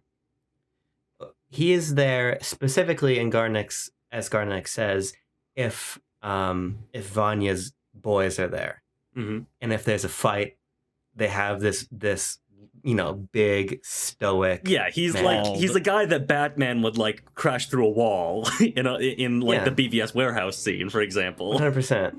No, that's KG Beast. Well, he's the character of KG Beast. You're a Borisov KG Beast in Andy Muschietti's The Batman Brave and the Bold. When we see in another moment when we go to the candy shop, and I believe the character's name is Tom, the friend of Vanya. Yeah, is threatening their group with an aluminum bat. Oh yeah, like, I mean, this is also very funny when he just swipes it away. So it is funny, but it also communicates something deeper. He doesn't, in a situation like this, he's not intimidated because he's clearly a man that trades in violence. Yeah, he's a man that, like Anora, performs physical labor. Yes, his body is a commodity. And an ostracized pizzical form of labor. Yes. So I think that's an important dimension of his character. The ostracism is important. Let's talk about the ostrich in the room. Yeah, that's right. He's always uncomfortable and unable to connect with characters. We see him wandering aimlessly with the bat and throwing it off onto the beach. We see him trying to have a moment of apology with Anora in the back of the SUV. We see him getting the pills for Garnick, and through all this, we learn that he has a hard time talking to people. We also learn that he cares very deeply about his family. And we learn in that last scene in the apartment that he cares deeply about culture and tradition. He's very proud of the fact that this car is his grandmother's. He lives with his grandmother. He wants to know what Anora's name means. He likes Anora more than Annie. All of these things are important to him. But to Anora, it's anathema. She doesn't have family relationships. She doesn't want to connect in this culture. Non-commodifiable value is useless in America. And so she's unable to, in that scene in the apartment, open herself up to anything because she's been hardened by this life she's living. And all she can do is perceive him as somebody who would sexually assault her. And that would have. She has an entrenched view of the world and of men because of her work. At least that's my assumption. Of course. Yeah. That she can't get over. And as Timo was saying, certainly when the ring is handed, that now they're speaking in her terms. And so I guess ultimately, bearing all that in mind, we have these, and it goes back to what I was saying earlier, we've got part of the movie where we're in Anora's world, we're in the part of the movie where she's in a world she doesn't understand, and then the movie ends in a world where we have these two characters that are incompatible with each other. If you want to look at Tanner through your sort of class lens, they have a similar position. But they can't relate. There's a fundamental difference between them, even if their conditions are largely the same. And I think that that's really interesting, and it speaks to the cultural difference, and it speaks to this notion that the cultural divide is wider than this financial divide. And that's why it goes back to my criticism of the movie in a larger sense. Because to me, this cultural point is so critical. The cultural point doesn't emerge until the end. So that's why I'm of the camp that says the most interesting material of the movie is in its very final 10, 15 minutes. Sure. I would, of course, argue that that cultural point, the end of the movie helps you reframe and get context for a lot of the things that happen, previously in the film. A second watch is is also very critical to this. I mean, Borisov, Baker does a lot of cutting to his reaction. I mean, there's a lot of course, reaction shots in this movie as it plays itself at comedy, but especially when Anora is being belittled or, sort of let into the realities of like this family or, Russian culture, the Russian oligarch sort of system that she is unfamiliar with, and she's being belittled for not knowing anything about that or being naive in those scenarios, we oftentimes go to Igor. We see his reaction in those moments. We see him feel sorry for Anora. We see him very subtly, wordlessly, again, like soften and look at her in this longing way that's like, she has no idea what's going on. Like, I had maybe some preconceived notions going in. I feel very regretful of how our first interaction went, even though he does say hi to her at the beginning when they first walk into the house, which is quite nice. But like, yes, that is all reframed by their final two scenes together, when he is like framed as this guy who kind of floats above it all in a very interesting way, which makes him a fascinating side character who doesn't understand the inner workings of American culture and is brought there only as a guy to swing the bat around or be there in case the boys show up or whatever. I find him fascinating, and Yuri Borisov as like this new coming actor, obviously. Baker does a lot with those expectations and those notions about never having seen this guy. He is a newcomer in many senses of the word to the world that Anora exists in. He doesn't understand it. He doesn't fully understand her or why she's being mean, but he's like, I'm just gonna keep trying to extend a welcoming hand to her. And he doesn't understand why she keeps effectively biting back at it. Yeah. And I see how it's a cultural difference. It's that these two people are part of two different cultures, despite living in the same place and driving the same streets. His accent is also just cool. My favorite line meeting from him is when he is trying to explain what a bender is, or like trying to get that word out. And the way he says it is so good. Bender. Yeah. He is on a bender. Well, I gotta sing my praises for your Borisov as well. He's the reason this movie works for me. I think everyone else operates in this cartoonishly heightened reality. I think the two other Armenian guys are like that. I think obviously Vanya is like that. And I think that to me, Anora is also like that for the vast majority of the film until the very end, as I mentioned. But I get those consistent moments of humanity out of Igor, which is why this movie continues to be grounded for me. No matter whether I feel like we're entering a Scooby-Doo or Wacky Races Hanna-Barbera boomerang sequence, there's always still Igor there to bring things back. Like, we can actually, like, I think he's the real class-conscious person in this movie of like being able to see past the craziness of the situation they've all been put in and see that Anora is someone who is troubled and does need a guiding, sure hand that is there to comfort her in situations. And she's so closed off to people, she won't even like admit that she's cold. And so he's like, no, have a scarf. And of course, there's the implications to that scene that I think are kind of interesting, but continually having him like calm things down, and he's in the background just like thinking about things, and then in my mind, almost always knows what to say. And then even though he's done these things that are aggressive near the beginning of the movie, you understand the situation he's been put in, the pressures, the look on his face, that like you're like, this guy doesn't want to do this. He's being put in this situation. Like there's so much texture to his character that makes him feel like even a guy with not very many lines, to be completely honest.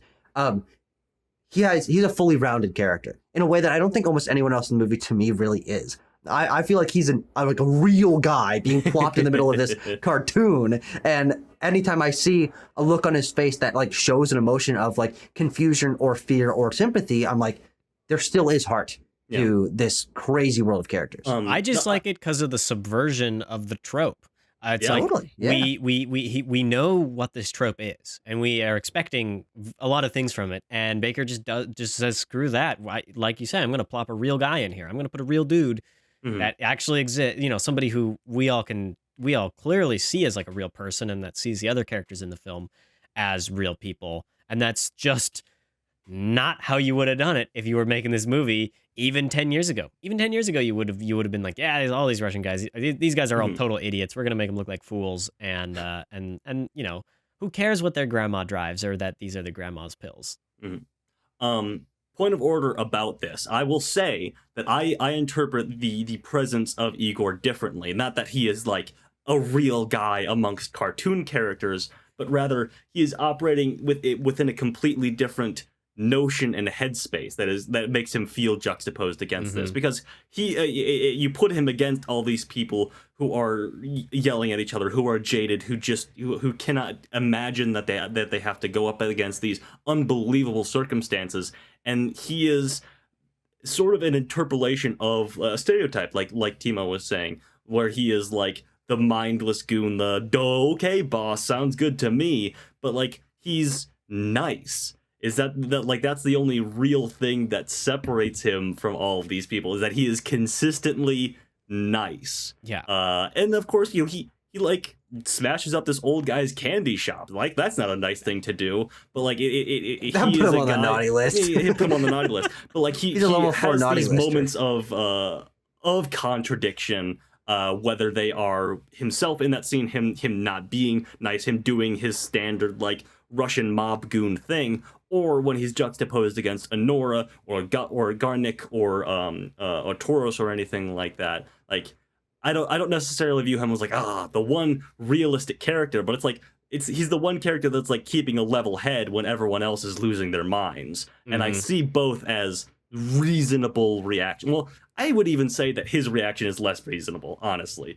Who in their right mind would be able to keep a level head tagging along in this situation is my contention. That's a good but point. Anyway, I just one point here on the notion of like cartoonishness and reality. I think that there's the Broy Deschanel YouTube video essayist noted on how this film is very fairy tale like, and like this is a Cinderella. And I think this movie is operating. Shout out, friend of the show. Friend of the show, Cinderella. In this, it's existing in this totally in between world of like, it's not. I don't think it's fully cartoonish. I don't think it's fully realistic. I think it exists as a fairy tale, and we haven't.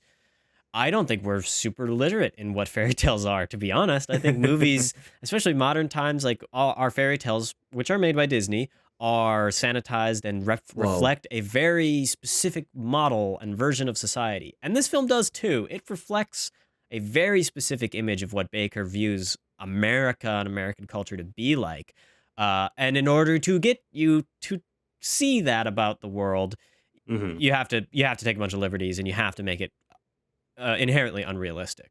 So there's I totally see how it can be cartoonish, but I'm going to be pedantic and be like, it's fairy tale-esque as a fairy tale movie.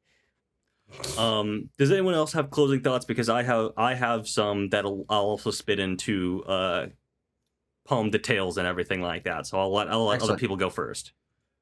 I'm good. Go for it. I like the soundtrack on this one. That main song is really good. It's an earworm. I really like it. Last thing I wanted to mention is a small thing. I like that when Vanya's dad like just bursts out laughing in the Vegas like lawyer office or whatever. That's very good when she's like, your son's a fuck up, and he starts laughing. He's like, she is right, he is a fuck up. That's very funny that she's pointing this out right now. Love that. That dad is a great character. Yeah, the dad he just sits there and laughs at everything. Yeah. He laughs at everything. And you know that he's the one with all the money. Yes. Yeah. Well, even though the mother is the one that is often talking to and like seemingly in charge, or Anora. And this is a very Russian thing. This is super Russian, like the Russian patriarch. Like this is how it works, from what I've heard from the Russian people that I know. From your personal experience. Yeah, that's right. Being a Russian oligarch. I will throw, yes, I am a Russian oligarch.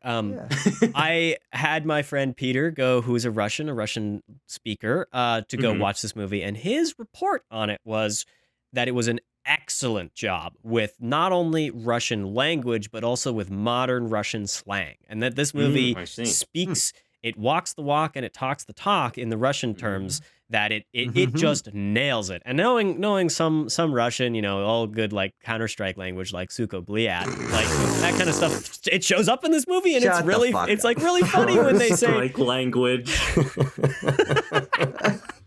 Oh Christ! Okay, that's certainly the first word of Russian I learned for that specific reason. It's well researched, it's funny, and it's well placed. What I'll put it in there. I find this a really interesting movie because Sean Baker is a very interesting creative to me. He is clearly fascinated with these core values in American capitalism, which is money and sex, and the profession of sex workers is where those overlap, and all of the stratifications of being a sex worker. He's explored it many times in his films. This is like the biggest and most audacious that he's gone in his filmography, so I'm excited to see where it goes next. It is the first time that he has like a Hollywood star as the main character of his movie. I find that fascinating as well. I think he does a great job in directing Mikey Madison, and Mikey Madison embodies this character so well that even though I've seen her in Scream, and obviously, as everyone will attest, she is retroactively digitally inserted into Once Upon a Time in Hollywood. This is true. I've seen her in these things, but now I will associate her with Anora because she is so fucking good in this movie. And he has a real eye for talent in this way. He has a real eye for creating worlds that subsist upon his thematic fascinations. And I think Anora is a really good underlining of that. It is the biggest he goes with his filmmaking and also with his thematic ideas. So, with all that said, I think we can go to the Palme details for un moment. I will say, for more Sean Baker, one less Sean Baker thing, there is a Easter egg for Red Rocket in this movie. When they go to Vegas, there is a billboard displaying one of the characters from Red Rocket, which is fascinating. Hell yeah. He's doing, the real life cinematic universe. Exactly. Okay. The 2024 Cannes Film Festival. It just happened a few months ago. Greta Gerwig was the jury president this time around. And hey, we know most of the people who are on the jury because we live concurrently with them. Isn't that fascinating? Other people on the jury that voted on the 21 films in competition, of which Anora won, include J.A. Bayona, who you might know from directing Jurassic World: Fallen Kingdom. Lily Gladstone was there on that board. Ava Green was there. Hirokazu Koreeda was there, and Omar Sy was there. Plenty of big names. Other films in competition, there's a lot of them because you guys might not be familiar, but I will go through them quickly. The Apprentice, one we all know. Bird by Andrea Arnold. Emilia Perez, one we'll probably be talking about later in this series. Kinds of Kindness by Yorgos Lanthimos. Francis Ford Coppola's Megalopolis, anybody? Paul Schrader's O Canada, Seed of the Sacred Fig by Mohamed Rasoulof, The Shrouds by David Cronenberg, and another one that we'll be talking about most likely in this series, Coralie Farge's The Substance. Plenty of interesting things there. Wow. Okay. Well, You want to do scores, and then I'll do presumptive nominations? Yeah. That sounds great. Okay. Yeah, Let's do it. Absolutely. And we can't hold off this train for much longer. We got to find out where it goes. Okay. Just to quickly clarify, Yes. In 2019, Mikey Madison was not in Once Upon a Time in Hollywood. At that time, all of the various people were just random fucking actors. And then over time, Tarantino added Austin Butler. He added Margaret Qualley. He added Sydney Sweeney. And then most recently this year, in the re-edit of the film, he added Mikey Madison. That's right. Thank you for clarifying. This is your pet theory, so I'm glad you got to explain it a little deeper. I've seen the movie fucking 2 times. None of these people were in there. I'm telling you for a fact. Sure. Well, let's find what's in the scores that make up this aggregate for the film. Okay, ready? 3, 2, 1, go! Boo! It didn't work. Okay. We have a score. It's going to tie. We're going to have to make some decisions. The number is 7.7. So the films that we are going to be thinking about are L'Enfant and The Best Intentions. The point breakdown, starting from the bottom, Abram gave it a 5.5, then Tucker gave it a 7.9, I gave it an 8.5, and Tanner gave it a 9.0. So that adds up to 7.7 as an average, and we now need to decide if Anora goes above or below The Best Intentions. Above for me. Let me Google what this movie is. This is the one that's about Ingmar Bergman's childhood parents. Yeah, I like this movie a lot, but I think if I can't even remember which one it was, I should go above. Probably. That's a fair point. Okay, Anora has moved above The Best Intentions, and now L'Enfant, The Child. That was that French one, right? I'm going above. I'm going Anora above. I'm going Anora above, It doesn't matter, but I'd go below. Okay, that's fair. Okay, there we go. It's closer. It's closer in my mind. Everybody's voice needs to be heard here. So, with that, 7.7, Anora is going at spot number 16 on our list of the best Palme d'Ors of all time. And now we will also put Anora. I'm so excited to see where it's going. On the Best Pictures list, there's no other nominees right now. So 7.7, spot number 1. Good job, Sean Baker. We'll see how long you can stay there against all the other nominees. But you, dear viewer, will have to stay tuned to find out which ones we're going to do next. Nominees. Tanner, what do you guess this movie's going to get nominated Crystal ball for? time. I will go back in a future episode once the nominations are out and sort of go over this again if I'm wrong. But and we'll digitally reinsert the. That's right. Should I do it like this? Should I just cover my mouth a little bit? The next movie is. I am presuming that Anora will be, of course, nominated for Best Picture, Best Director for Sean Baker, Best Actress for Mikey Madison, Best Supporting Actor for Yura Borisov, Best Original Screenplay, again, Sean Baker, and I believe the final one will be Best Editing, again, Sean Baker. How about that? Yup. We shall see if those predictions ring true in a couple weeks here, about a week for the nominees to come out. And in the meantime, Tanner, we are going to try and watch another film. What is it going to be for our next, maybe nominee, probably mostly a nominee? The next one that we are prognosticating will be nominated for Best Picture, and it probably will be, is Edward Berger's Conclave. Friend of the show, Edward Berger. That's true. Already reviewed one of his films on a previous iteration of our Best Picture nominee reviewing. Which one? Fight on the Western Front. Oh, it was. He did. Oh. Not the one from the 30s, if you can believe it. I'm in disbelief, as you can see. The one that came out a couple years ago. Yep, that one. Okay, cool. I heard a lot of good things about this. Seen about 1 million Twitter posts about this Conclave movie, so I'm excited to watch and hear what you guys have to say. So that'll do it. Thanks for talking about Anora, a cultural splash movie maybe of the year. And we're going to be hitting all of them because it's Best Picture season, baby. Don't we love it? Baby. Don't we love it? Stick around for more Best Picture nominee reviews, more Oscars content as we wind the next couple months up to the ceremony in early March, as well as a little bit of fun with the weekly movie reviews that Tucker and Tanner like to do. So, we got it all here on Backlot Banner. Comment what you think down below. And I got nothing more to say. So stay warm, keep cool. Peace. Peace.